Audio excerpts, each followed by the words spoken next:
Finding an electric car charger in Tennessee has become much easier in the past year. But the state still is much behind the rest of the country. State Capitol reporter Tori Gessner explains.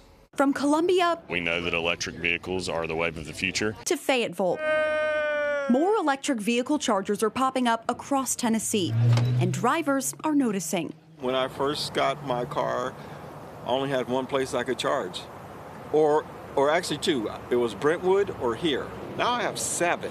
According to a new study by the Southern Alliance for Clean Energy and Atlas Public Policy, Tennessee is leading the Southeast for its rate of EV charger expansion, adding around 60% more year over year. Tennessee is looking really good in terms of its ability to be a major player in this transition to electric transportation. The study says the state has taken advantage of hundreds of millions of federal and state dollars to build up a network of fast EV chargers over the years.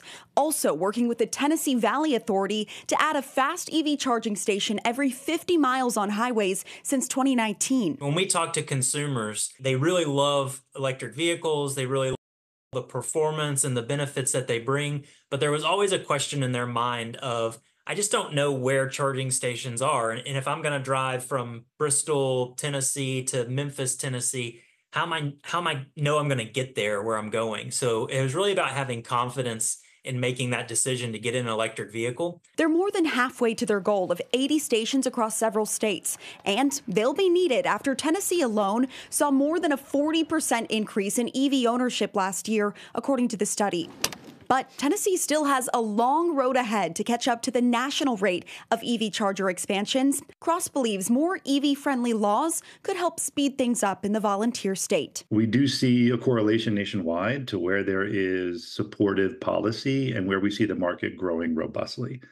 That being said, even without that, that sort of help from favorable policy, there still is growth in Tennessee. Reporting in Nashville, I'm Tori Gessner. The majority of Tennessee's congressional delegation has voted against changes favoring electric vehicles. Last year, the state also passed a bill from the governor that increases EV fees from $100 a year to nearly $275 by 2026.